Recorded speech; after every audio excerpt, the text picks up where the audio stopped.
ఇది రామ్నగర్లో బ్రహ్మగారు రామ్నగర్ ఏరియాలో సింపోయ్ స్కూల్ బ్యాక్ సైడ్ గేట్ దగ్గర ఇది కన్స్ట్రక్షన్ చేస్తున్నారు. అది దయచేసి ఆఫీసర్లు వచ్చి చూసి న్యాయం చేయండి. ఇది కరెక్ట్ కన్స్ట్రక్షన్ పర్మిషన్ ఇచ్చారో తెలియదు. బట్ ఇక్కడ ఏం చేస్తున్నారంటే ఇల్లీగల్ కన్స్ట్రక్షన్ ఆపమని చెప్పినా కానీ ఆపకుండా అయిపోయారు. ఏ ఆఫీసర్ దగ్గరికి ఎక్కడికి వెళ్ళి ముందు చూసుకుంటూనే ఏమున్నారంటే ఎవరు కూడా పర్మిషన్ ఎన్ని కంప్లైంట్ ఇచ్చినా అని రెస్పాండ్ లేదు. ఈ టైము మిడ్-నైట్ 1 అయిపోయింది. 1 అయిపోయాక ఇప్పుడు ఫ్లోర్కి ఇప్పుడు స్లాబ్ వేస్తున్నారు.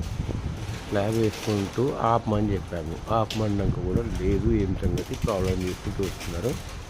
బట్ వీళ్ళు ఆఫీసర్లు కూడా నెగ్లెక్ట్ చేస్తున్నారు. ఒక్కసారి ఫైల్స్ తీసుకొని చూస్తే మీకు తెలుస్తుంది ఎన్నిసార్లు కంప్లైంట్ ఇచ్చాము ఏంటి ఏం సంగతి. బట్ ఇక్కడ వాళ్ళు ఏంటంటే ఇప్పుడు వచ్చారు, చూశారు, మళ్ళీ ఎవరైతే ఉన్నారో జస్ట్ వర్క్ చేసుకుంటున్నారు. అక్కడికి వెళ్ళి ఫ్లోర్స్ మీద ఫ్లోర్స్ చేసుకుంటున్నారు. No safety measurements. ఇక్కడ సేఫ్టీ మెజర్మెంట్స్ అంటూ ఎక్కడా లేదు. ఈ చుట్టుపక్కల బ్యాక్ అన్ఫార్చునేట్లీ ఏమైనా ఫైర్ ఒకటి యాక్సిడెంట్ ఏమైనా అయిందంటే ఇక్కడ ప్రతి ఇల్లు స్మాష్ అయిపోతుంది. ఈ ఫ్లోర్స్ 6 ఫ్లోర్స్ పర్మిషన్ అంటే మీరు అర్థం చేసుకోవచ్చు. ఇప్పుడు ఈ మిడ్-నైట్లో ఇంత డిస్టర్బెన్స్ మాకు అవసరమా?